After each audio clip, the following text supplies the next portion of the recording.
خدا کے کلام میں دیکھیں متی کی انجیل اس کا 2 باب اور اس کی 2 آیت. متی کی انجیل اس کا 2 باب اور اس کی 2 آیت.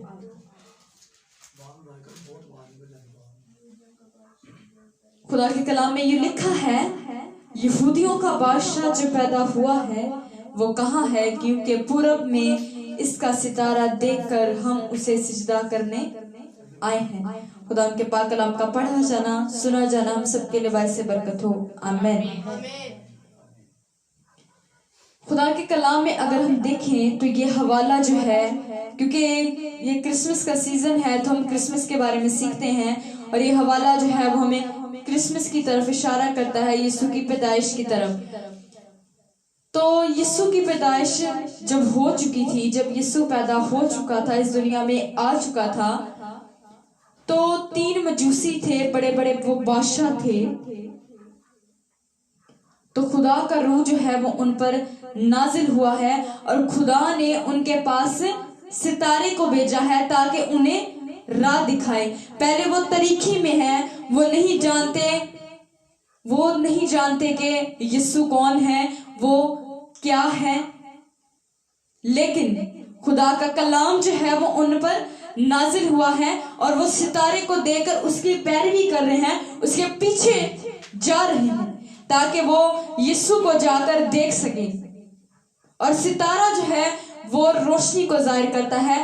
یسوع کو جاننے سے پہلے وہ تاریکی میں تھے، وہ نہیں جانتے تھے یسوع کون ہے اور اس کا مطلب کیا ہے، لیکن انہیں بتایا گیا ہے. اور وہ پوچھ رہے ہیں، جب وہ گئے ہیں تو وہاں لوگوں سے پوچھ رہے ہیں کہ یہودیوں کا جو بادشاہ پیدا ہوا ہے وہ کہاں ہے، کیونکہ ہم اس کا ستارہ دیکھ کر آئے ہیں. اگر ہم خدا کے کلام میں دیکھیں اس کی 9ویں آیت میں تو لکھا ہے وہ بادشاہ کی بات سن کر روانہ ہوئے، اور دیکھو جو ستارہ انہوں نے پورب میں دیکھا تھا وہ ان کے آگے آگے چلا، یہاں تک کہ اس جگہ کے اوپر جا کر ٹھہر گیا جہاں وہ بچہ تھا. وہ ستارے کو دیکھ کر بہت نہایت خوش ہوئے، وہ بہت زیادہ خوش ہوئے. خدا کا کلام ہمیں بتاتا ہے، آج ہم سیکھیں گے روشنی کے بارے میں، اور آج جو ہمارا ٹاپک ہے وہ سٹار پر ہے، ستارے پر، جس کا مطلب ہے روشنی یا نور. خدا کے نور میں چلنا، روشنی میں چلنا. جیسے کہ ہم کہہ دیتے ہیں کہ یہ روشنی کا دور ہے، یہ نور کا دور ہے، کیونکہ پہلے بہت کم لوگ تھے جو یسوع کو جانتے تھے، لیکن اب بہت زیادہ لوگ جو ہیں وہ یسوع کو جانتے ہیں، اور یسوع کی تعلیمات ان کے پاس ہیں، اور وہ یسوع کے بارے میں جانتے ہیں کہ وہ خدا کا بیٹا ہے، اس کے نام کا مطلب جانتے ہیں. لیکن جو لوگ اب تک اس بات کو نہیں جانتے وہ ابھی تک تاریکی میں ہیں، وہ ابھی تک تاریکی میں ہیں، وہ نور میں، روشنی میں نہیں گئے. جس طرح مجوسی جو تھے وہ پہلے تاریکی میں تھے کیونکہ انہوں نے یسوع کو قبول ابھی تک نہیں کیا تھا. جو یسوع کو قبول نہیں کرتے، جس کو نہیں جانتے، وہ تاریکی میں پڑے رہتے ہیں، بیماریاں ان کو گھیرتی ہیں، پریشانیاں ان کو گھیر لیتی ہیں، اور وہ انہی میں جکڑے رہتے ہیں، اور وہ آزاد نہیں ہو پاتے. انہیں پتہ نہیں چلتا کہ ہماری راہ کون سی ہے، ہم نے کس راہ پہ جانا ہے.